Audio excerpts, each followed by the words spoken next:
do, everyone? This is Adam Mauser from Mish Men. Welcome to our viewer and our cast of thousands out there. But you, the individual, we're happy to hear to know that you're listening. We're happy to know that you're watching on YouTube and that you're subscribing. So thank you very much. To my right is Mr. Dustin Labar, also known as Dusty Labar. Hello, everybody. And I'd like to thank you, the listener, for being with us today. That's right. Yes.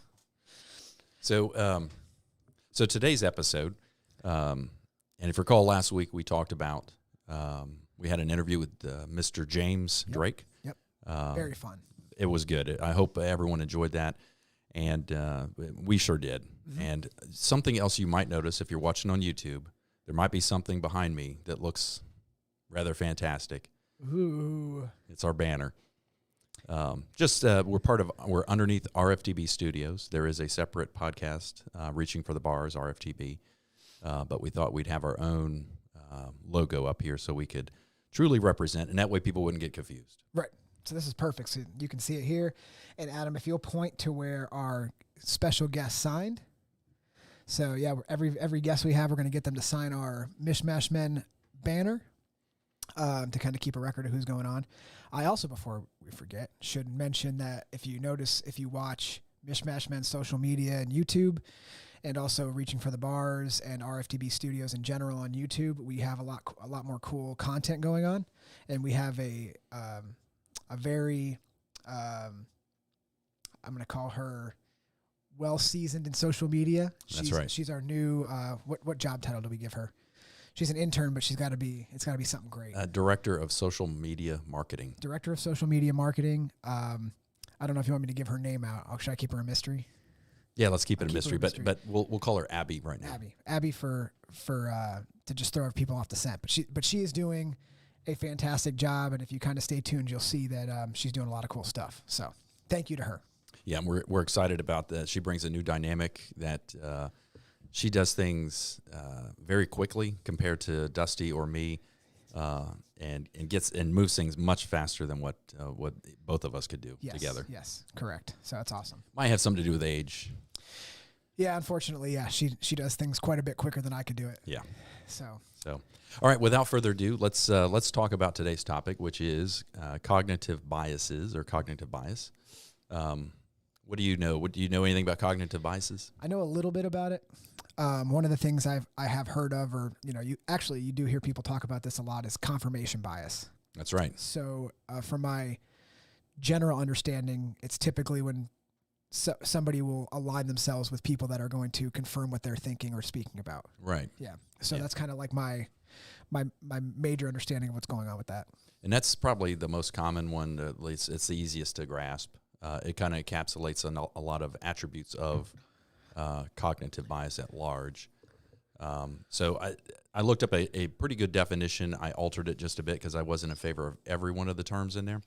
But cognitive bias is to seek, interpret, or favor information confirming existing knowledge. They used the source I used beliefs.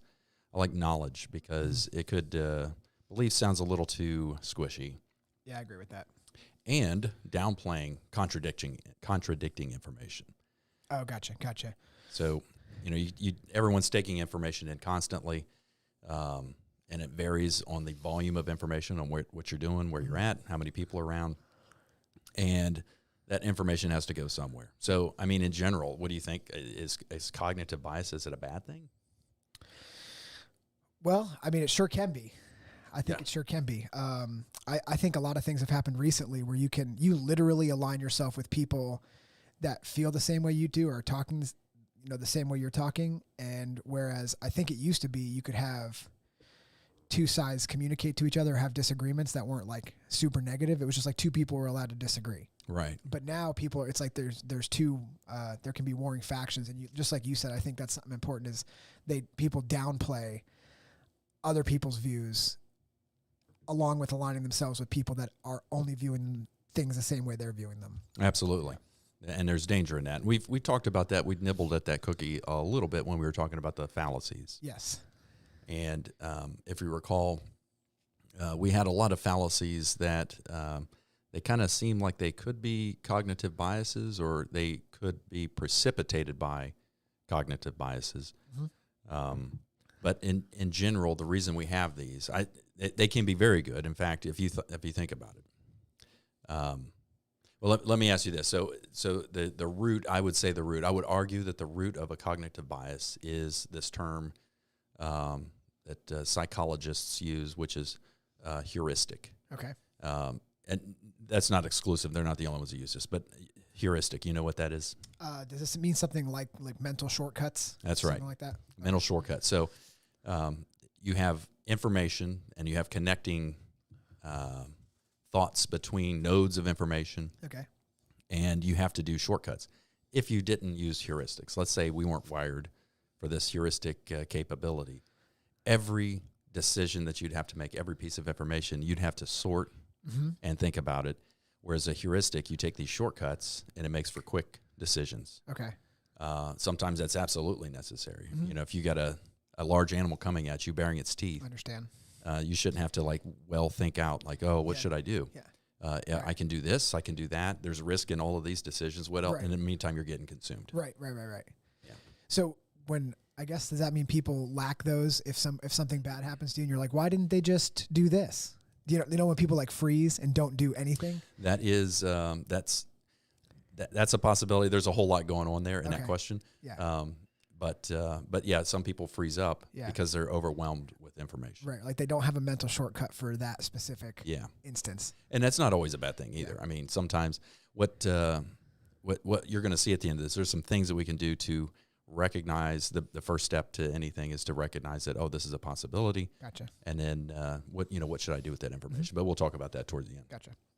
So mental heuristic is what you do is shortcuts in the mind to aid in decision making.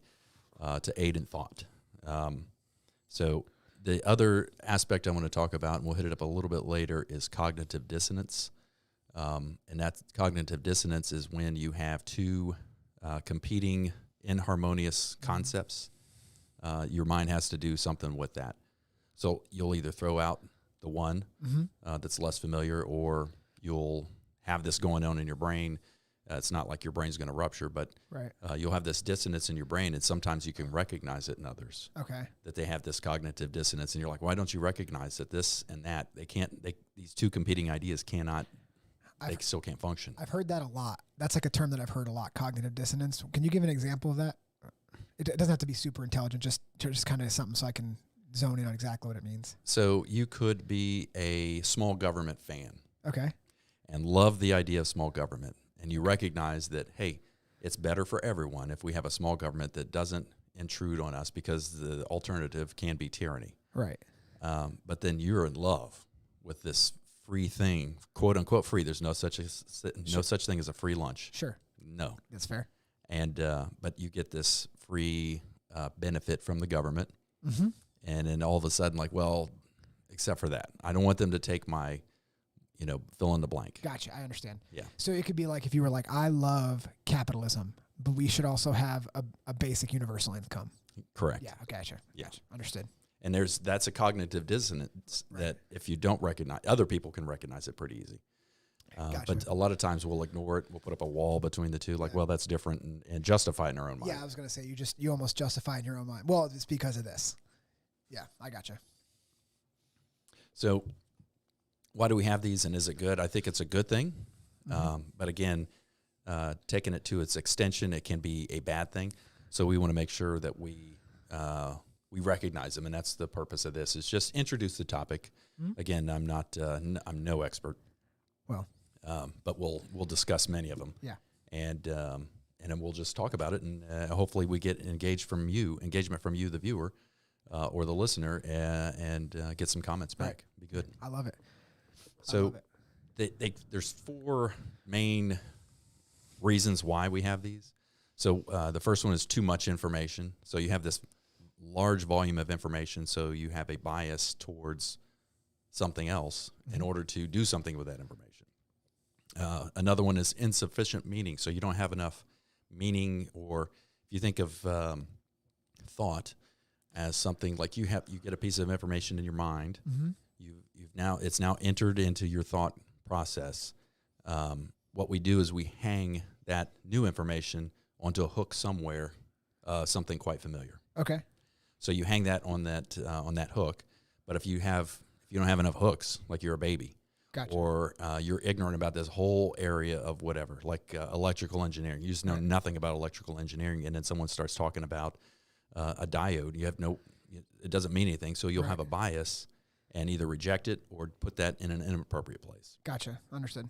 Another one is need to act fast. We talked about that, the crouching tiger example, like the movie. Yep. Crouching tiger, hidden dragon. And last one, those three are pretty easy, and they're more of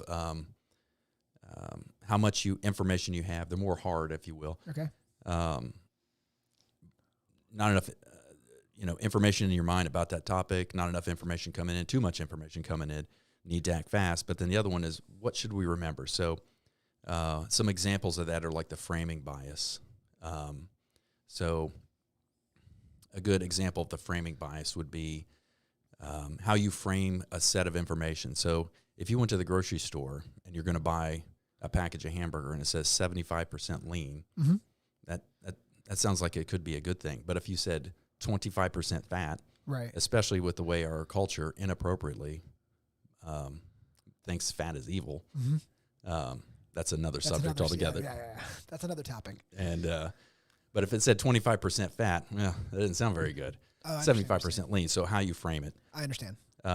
Stereotypes. Okay. That's another thing. So that's a popular. That's of late of like what kind of stereotypes you have. Those are biases as well. Misinformation. A series of like a sea of bad information, and there is good information in there that can create biases. So those are the four types: too much information, insufficient meaning, or catalysts, if you will. Need to act fast, and what should we remember? So those are the four generals. I thought you had something. No, keep going. Sorry. I was listening and remembering. That's good. Yeah. That's good. And you're taking notes. I am taking notes today. That's good. So some common biases. We have many that we're going to go down, and if you've got thoughts on them or examples, by all means, please weigh in. Yeah.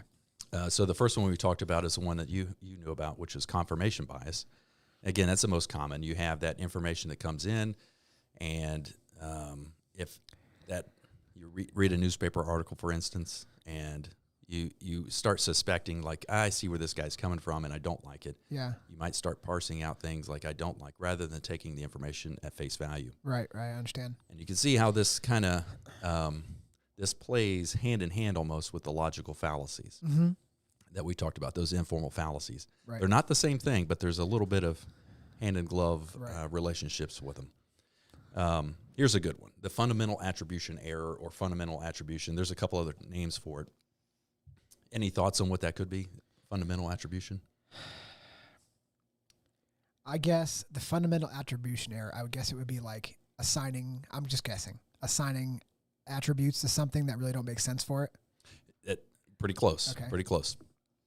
So in general, and everybody's guilty of this to some extent, if it involves me and what I'm doing, my own self, then I attribute these external factors of why I have poor performance or why this has happened. Okay. And others, that the same thing could be happening, I assign bad motives by them.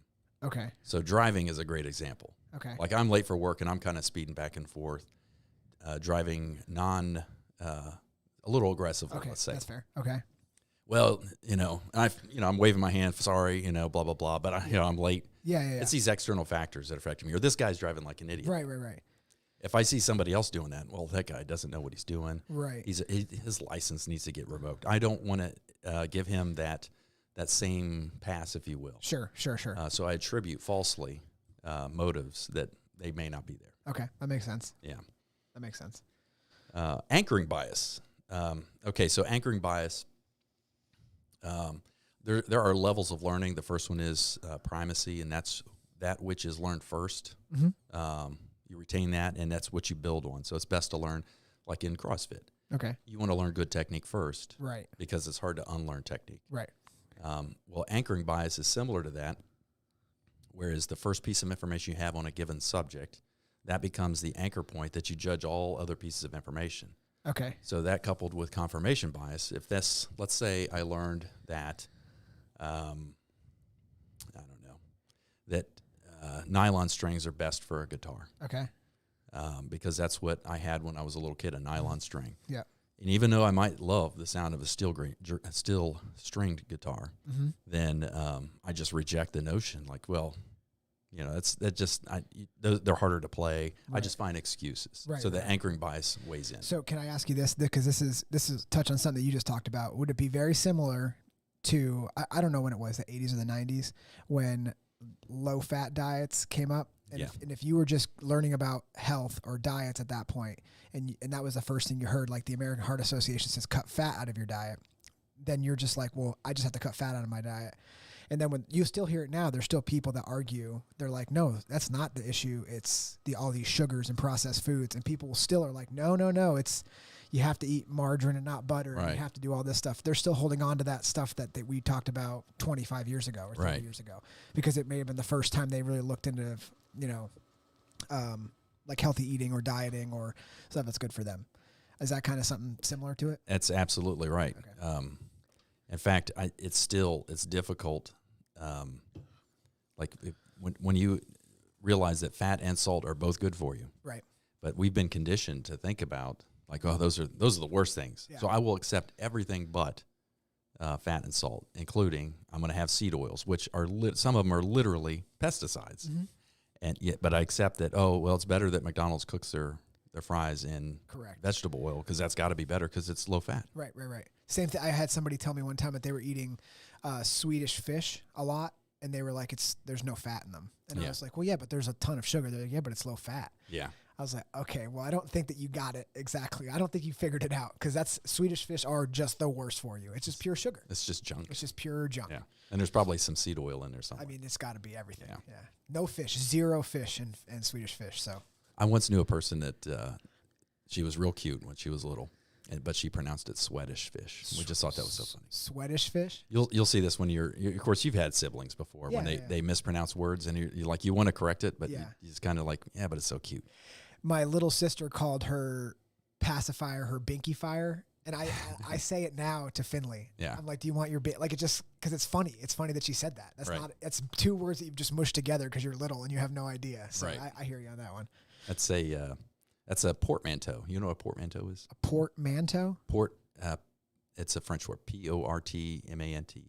I'd never heard of that word. It's a type of luggage that gets folded, and it's like two pieces of two cases, if you will. Okay. That are now folded in half, a portmanteau. Okay. And so a word that you take and combine two different words together. Yeah.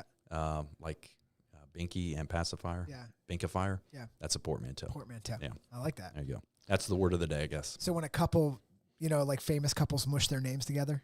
That's a portmanteau. That's a portmanteau? Oh, yeah. That's great. That's eponymous portmanteau. Eponymous portmanteau. Yeah. All right. We just talked about anchoring bias. Yeah, anchoring bias. So speaking of portmanteau, that's hilarious. That's why it was the forefront of my mind. So my next one is kind of like anchoring bias. It's called satisficing.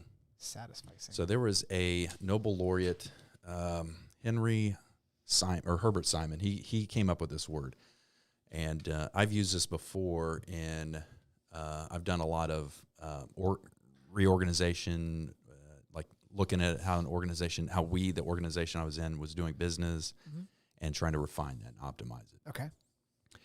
And the thing that ends up happening, if left to our own devices, as a group, a lot of times a group will make the first decision, or the decision based off the set of information that first satisfies and is the minimum standard for whatever it is that you're trying to do. Okay. So it's satisfactory and sufficient, portmanteau together. Okay. Satisficing. Okay. And so what that bias of satisficing, you don't want to just take the thing that just the first acceptable, whatever it is, right, in some kind of decision. If you've got time. If you don't have time, then, well, there's your answer. Right. Okay. But if it's more than just minimally acceptable, then it might not be the optimal solution for whatever decision you're trying to make. So that's another bias. And I don't know if you've got any thoughts on that. Could you give me a specific example of satisficing? So in that reorg business I was talking about, what I was trying to avoid, because you're talking about a very complicated system. Okay. And I worked for a flight test organization, and the job I had was kind of overseeing the rudiments of it to make sure it was good. I wasn't the guy, but I was the guy that was making sure everything ran smoothly. And I saw a lot of inefficiencies in what we were doing, and so we had a lot of discussions with a lot of the senior leaders in the organization, and some of the junior ones. Hey, what do you think about this? What do you think about that? And trying to get all these ideas kind of on the table, and is that necessary? Is that a value add proposition? And so what we would do is run through and make sure that the thing that we ended up with wasn't just the bare minimum acceptable answer, just because we hit that first and like, okay, well, let's do that and move on, because you had the total system that we were trying to refine. We're trying to make better. So what we didn't want to do was make a decision on the review of a technical document based off of just the first minimally acceptable thing. Okay. Makes sense. That was probably not the best example, but that's when I first got introduced to the term. Okay. And I drug it into this because it is a bias. Just that makes sense. Willing to accept the first one. Yeah. That probably happens often. Oh, yeah. Yeah. That probably happens often. Yeah, because you're just ready to move on, especially if it's a complicated thing that you're trying to sort out. Yeah. Like nobody wants to fiddle with it. Yeah. If you're in a high stress situation, you have multiple decisions to make. Probably some things you take to move on. You just have to. Right. Yeah. And if it's a high stress and like time is of the essence. Yeah, I guess that's what I meant, like time crunch kind of. Like time crunch, I'm going to do the first thing. Right. So I was a pilot before, and a lot of, and a test pilot. So a lot of things that I did, there was a lot of forethought that went into whatever it was we were doing. And we knew as best we could with the available information that when I pushed that button or moved the stick or whatever it was that we were testing in a very methodical process, that this is going to be the expected result. And if we get anything other than this, then we're certainly going to comment on it. Right. Or if maybe modify it in the future, or just knock it off completely. And that was literally a call with telemetry said, hey, knock it off. It meant stop doing what you're doing and go to a benign condition. Okay. So there were more than one occasion we would miss because things were moving so fast and something was so unexpected that we did, that now you kind of forget some of the easier things to do because you start task shedding and start just focusing on, well, I don't want to crash. You're not thinking that, but that survival instinct starts to kick in. And so what you're trying to do is just, what are my available options? What's the risk profile for each one of those options? And we'll do with that. We have telemetry trying to help us out, but it was funny because sometimes you'd get this question like, so what's going on? What are you guys doing? Like, well, we're not doing that.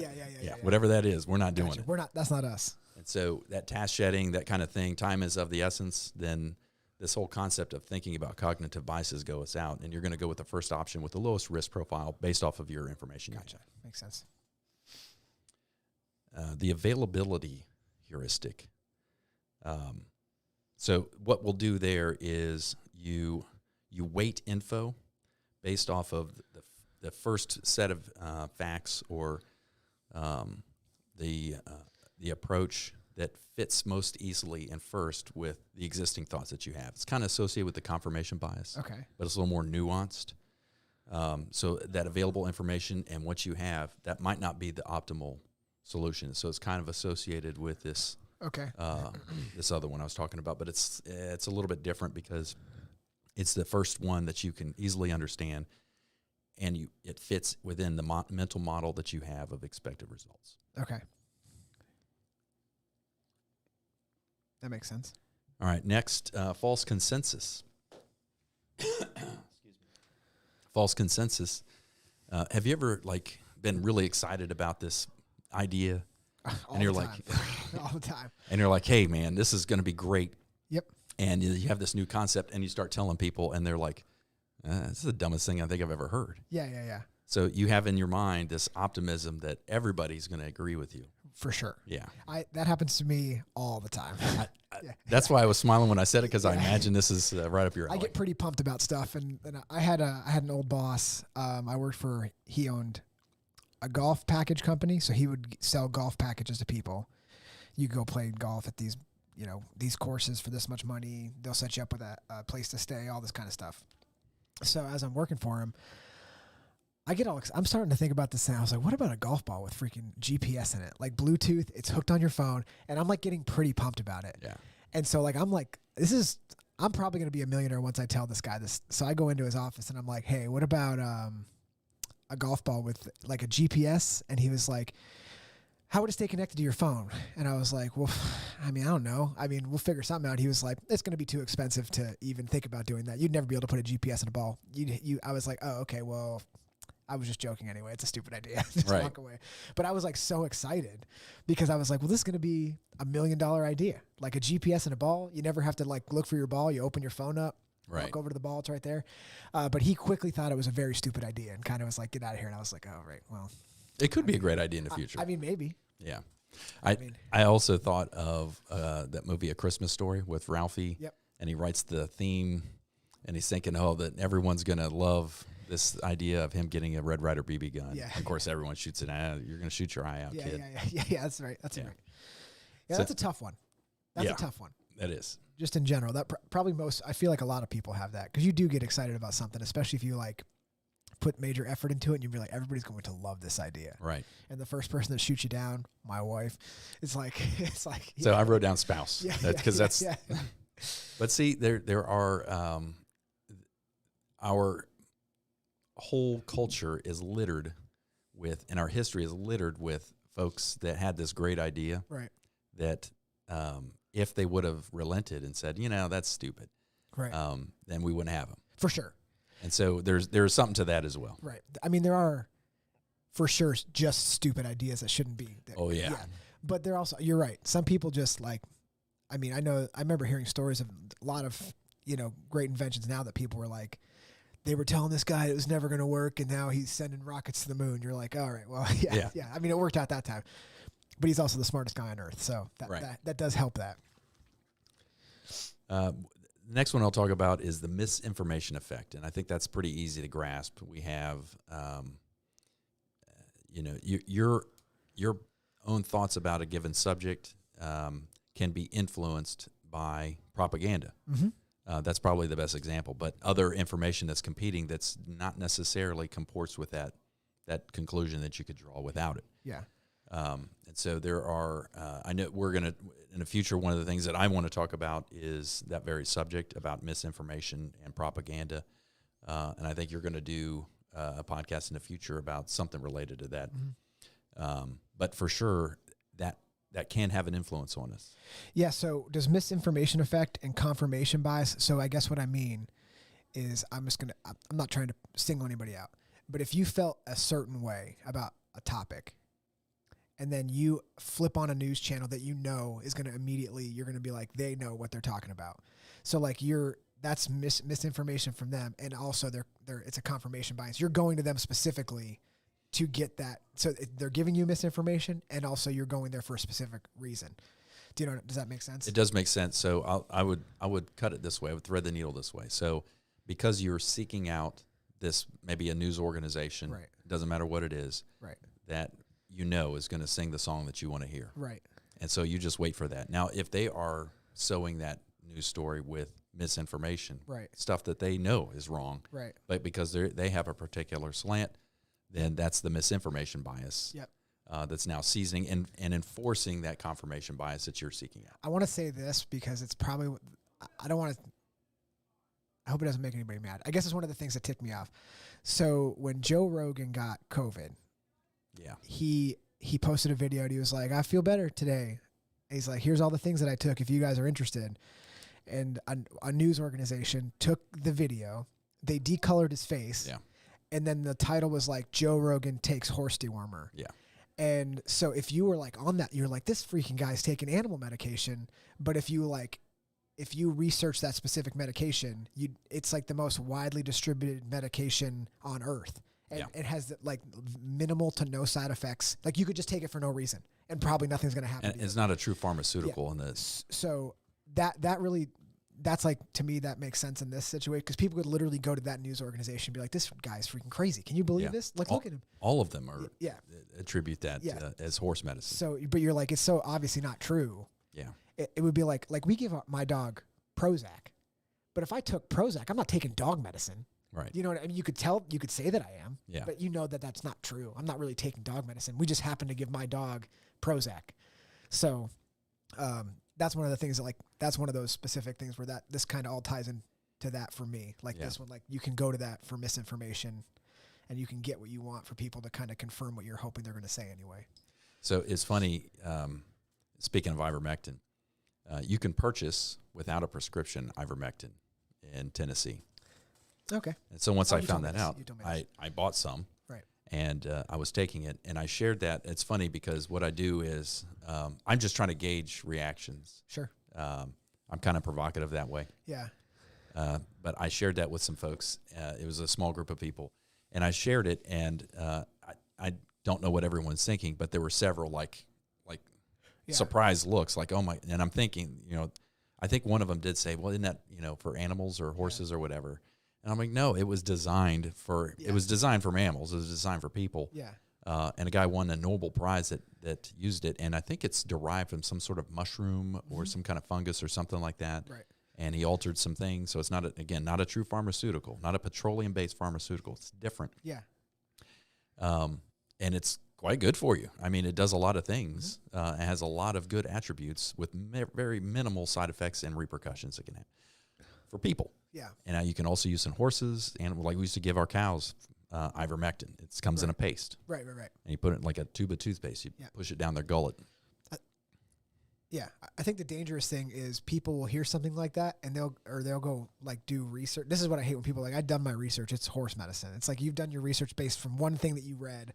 Yeah. The man on the television told you it's bad. Yeah. That's your research. Yeah. And they're like, no, I read an article on New York Times today. It said that this was bad. You know what I mean? So, I hear you.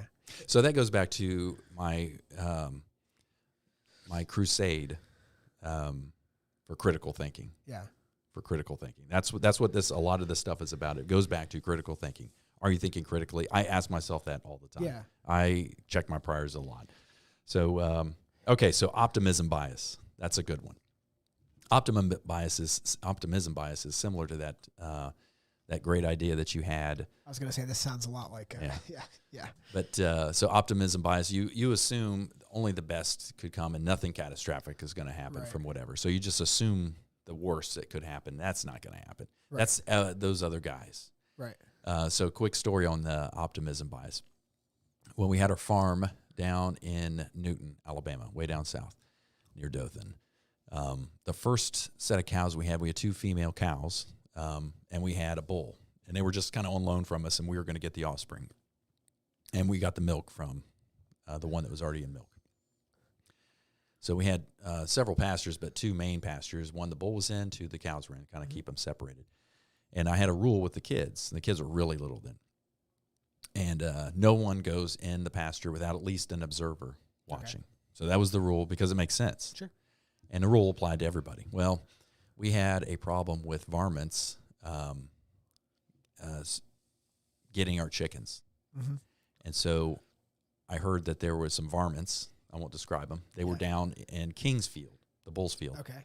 And my son Andrew and I were getting ready. We were packing up. We were going on a trip. He was going up to Montgomery to visit the Capitol for part of a school thing. And so I had my gun. So I'm like, okay, my handgun. So I'm going to go I'm going to get these varmints because I'm sick of losing chickens. Right. And so I just hop the fence or go through the gate. And I'm walking through Kingsfield. And he's like over like way far away on the other end. The pasture's pretty good size. Mm-hmm. So I get down to where the varmints were, and I see him hanging out there. And I'm getting ready to either shoot him or shoot him to scare him away. And I hear this like thuds. Oh boy! And so as I turn around, I see like King is getting ready to. What they do is they're not trying to gore you so much. Right. They just want to toss you because they want to show who's boss. Right. I got Like, hey, you're my territory. Yeah. You're going to get out. And I happen to be standing right at the edge of the fence. He tosses me once, tosses me a second time. This time I go over the fence. Oh, my Lord. With his strong. That's why when the other podcasts talk about, would you fight? No. Yeah. Not a horse, not a cow. Donkeys will kill. They fight coyotes. Okay. Donkeys fight. They will tear up a bull. So donkeys will. To be clear, I just want you to say it here now. You don't think Mabry could beat a donkey? No. Like zero. Okay. Zero. I'll bring that up with him. Don't worry about it. Yeah. The neck muscles alone in that Yeah. are just humongous. So at any rate, he tosses me out, and I lost. I had a ring just like this one. It flies off my hand. I still got my gun in hand, surprisingly. And I wanted to shoot that bull so bad. Yeah. But it wasn't mine. Yeah. And then I would have been out of bull. So I walked around, and I'll tell you the rest of the story later. But bottom line is that the optimism bias kicked in, where it's like, well, that's not going to happen. And I also violated my own rule that I made up for the kids. Like, no one goes in there without an observer because you don't know what's going to happen. Right. So let me sound super smart here. Oh, yeah, go ahead. If there's an optimism bias, is there a reverse to that? Is there a Pessimism bias? pessimism bias? I didn't see one in my okay. research, but I'm sure I felt pretty good that I was going to be super smart. You're going to be like, that's the next one in line. that is one. I'm just kidding. I'm sure it is. Like, you always attribute like the worst that's going to happen. There's people that are like, everything is bad. Yeah. And so they're biased away from They're biased. Like, so if somebody thinks nothing bad is going to happen and nothing bad is going to happen, only the good, I definitely know people that only the bad happens and none of the good. Yeah, I'm sure. So that was my chance and I blew it. No, it was good. It probably is. There, you should see when you look this up. In fact, I downloaded one of them. It was this huge, like, eye chart type poster of the variety of biases. Gotcha. And some of them, they're just so nuanced. They're almost indistinguishable as you go around the circle. But Makes sense. last main one I'm going to talk about is the Dunning-Kruger effect. Have you ever heard of the Dunning-Kruger? It's kind of popular. I've heard of Dunning-Kruger recently. The Dunning-Kruger effect. I've heard of it. I don't remember what it is now. So Dunning-Kruger is the tendency to overestimate your abilities. Yeah, I've heard. Okay. With little experience or ability. And then conversely, folks that are really experienced and really knowledgeable about a topic or an ability, they will underestimate their. Like, I don't know as much. Right. And it's a tendency. It doesn't automatically mean that, well, that person is not a medical doctor, so therefore I'm not going to take his advice on ivermectin. Right. Because what does he know? He's Dunning-Kruger, and just people will chant that almost. Right. And that's not what the researchers came up with. It's the tendency for anyone to do this. Okay. And it doesn't mean just because you're ignorant that you overestimate your knowledge about a given subject. But in general, it can happen. Right. Yeah. Okay. So, but it's the same. The Dunning-Kruger effect covers both of those. That somebody can overestimate, and then somebody experienced can underestimate themselves. Their ability or their knowledge. Yeah, and that's not just being like humble. You're talking about they actually underestimate themselves on a topic. That's interesting. Yeah, that would be like maybe a surgeon has done hundreds and hundreds of surgeries, but maybe one that he's like, I'm not sure if I can do this, but he definitely has the skill set and the training to do it. And it's also a guard against overconfidence. Yeah, which is good. That's a healthy thing. Yeah, I think it is. And what this tendency describes, this effect, is it's there. It's recognize it's there, and the more you learn about a given subject, let's say surgery, you probably learn more. I'm not a surgeon, but you learn more about what you don't know, and your ability to get to that next level or whatever. So it's your knowledge about that topic of surgery. Let's say you're a heart specialist and you do open heart surgeries like 9 times out of the day or whatever it is. And the amount of knowledge that you have is quite wide and quite deep, but you also know there are a lot of gaps in that knowledge and that ability. And so you might shy away from a particular procedure or technique or whatever because there's too risky. But that's a tendency to recognize it and then account for it in your thought. Gotcha. That's interesting. Last one I'll mention. This is the last one, and it might remind you of someone. I don't know. Oh boy. It's the hindsight bias, and the hindsight bias is, let's say a question was asked, and the answer is given, and then the person says, "Oh, I knew that," and then they start justifying. Oh, okay. Yeah, I don't know if you've ever met anyone. I know at least one person that's like that. Yeah. I don't know. If I think it might be the same person I'm thinking of, but yeah, it may be the same person that I thought had the one part of the Dunning-Kruger effect. Perhaps. Yeah, perhaps. Perhaps. Yeah. There's so many people like that. That's so funny. That's very interesting because they'd be like, I knew that too. I knew that. Yeah, I knew how to do that. Yeah. You're like, okay, all right, guy. It's like when they listen to Jeopardy, you know, like, I was just about to bust in and say. I was almost going to say, what is perplexing? I was just about to say it. You got to it 1 second before me. Yeah. Or I was going to say what Adam said. Yeah, that's a pretty safe bet on any of the trivia you can hear. Is that if you just say I was going to say what Adam was going to say, you're pretty solid. So, the one other notable mention is a groupthink bias, but I have a whole podcast I want to do on groupthink. Yeah. Road to Abilene. We'll talk about that later for sure.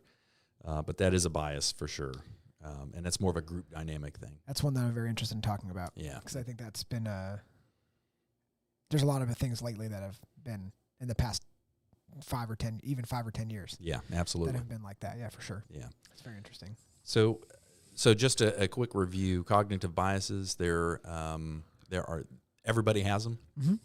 The idea is to recognize it, to that it's possible that you might be biased. Mm-hmm.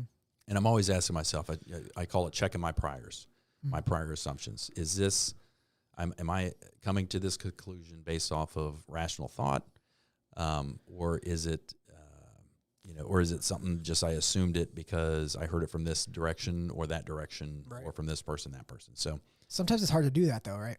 It's very hard. Yeah, it's hard. Even it's tough to try to make sure that you're. Well, because you're sometimes you're telling yourself that you're wrong. It's hard to do that sometimes. Yeah. Or at least the possibility is there. Right. And that's the key is how did I come to this conclusion, or why am I thinking this thought? Is it because of the following, or is it did I come up with this rationally? I guess the scariest part about this to me is that somebody can be so ingrained and entrenched in something like this, like in an idea, that even with presented information that you couldn't refute, like this information is correct, they will still dig their heels in. You know what I mean? Oh yeah. Like you could be like, somebody could be like, my parents told me when I grew up 2 + 3 = 7. Yeah. And you'd be like, well, here's actual. Yeah. Like, here's 2 math. and 3 apples. Here's math. Like, you tell me how many there are. Yeah. And they'll be like, no, it's not right. Like, and you can't break. Like, they'll grab onto anything to not give up on that notion or that bias. Yeah. That fits with all of this that we're talking about as a critical thinking is we all are susceptible to it.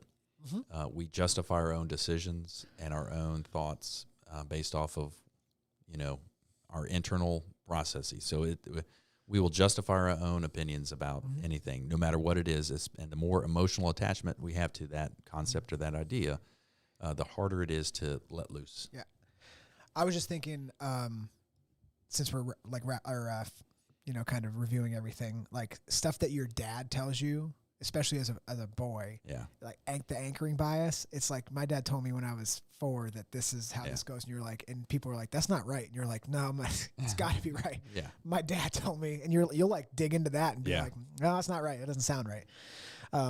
That happens all the time. You'd be like, man, my dad told me that's how it worked, and that's how, and people are like, no, man, I hate to break it to you, that's not correct. And you're like, golly, that's one of those ones that I can. There's a lot of examples of that where you're like, your mom or your dad told you something when you were younger, and you just take that as fact all the way till you grow up. Yeah, and you'll argue about it. And that's that cognitive dissonance. Like once that fissure, that crack appears, then you start like, that means that this. I've been living in a bed of lies. Are you telling me I'm not the cutest boy on earth? How is that possible? But my mom told me on multiple occasions I'm the cutest boy she's ever seen. She said I was smart too. Is that a lie? Yeah. Get your finger out of your nose, Adam. Yeah. Okay. My whole life is a lie. You have toilet paper stick out your pants. Dang it. All right, so that's cognitive biases. We've nibbled at a number of areas, and I think next I think I'm going to talk about groupthink. There's another self-awareness aspect I might introduce the next time that I do a podcast, but like it. We'll go from there. Any questions? Any summarizing thoughts? This was really good.